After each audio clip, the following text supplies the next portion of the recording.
Un choix de poids pour l'Écosse, tant les conséquences peuvent aller loin.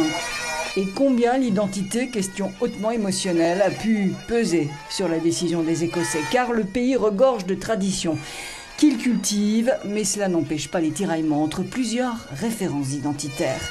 C'est quoi être écossais après 307 ans d'union fructueuse avec le Royaume-Uni? Ron Cowie milite pour Better Together. Les Écossais, dit-il, ont leur propre identité. Nous avons toujours eu notre propre identité. Il y a ce vieux dicton qui dit qu'on a le feu au ventre et qu'on sera toujours écossais. Mais nous faisons partie du Royaume-Uni et à mon avis, ça doit rester comme ça.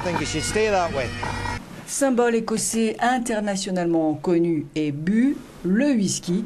C'est le deuxième produit le plus exporté derrière l'énergie. 9 bouteilles sur 10 partent à l'étranger. Le secteur emploie 35 000 personnes. Quel sera l'impact d'une éventuelle indépendance? La vie de cet amoureux du whisky. Il a survécu aux guerres et aux révolutions, dit-il. Il existe depuis plus de 500 ans. Alors, même si c'est une décision importante. Et voilà 2 siècles que cette distillerie familiale produit du whisky. On affiche ici la même confiance pour l'avenir, quoi qu'il arrive. Le résultat du vote pour l'indépendance ne nous touchera pas vraiment, dit le responsable de la distillerie. Il pourrait même doper les ventes avec la promotion de l'Écosse faite dans le monde entier. Je suis sûr que mes amis et mes collègues anglais ne boycotteront pas les Écossais. Pourquoi le feraient-ils? Dans les îles Shetland, on est très loin de Londres, certes, mais aussi d'Édimbourg. C'est dans son fond marin qu'on extrait le pétrole. Mais l'archipel est aussi riche grâce à ses pêcheries et ses énergies renouvelables.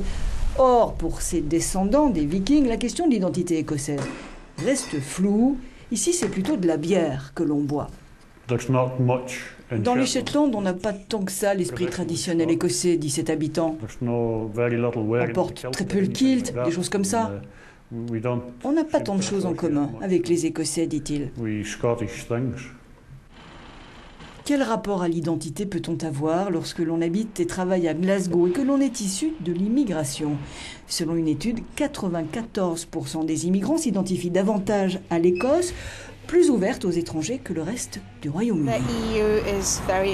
L'Union européenne est très importante pour moi, dit cette femme. Je pense que l'Écosse sera mieux seule et faisant partie de l'Union qu'au sein du Royaume-Uni. Et il y a toujours le danger que nous quittions l'Union en faisant partie du Royaume-Uni.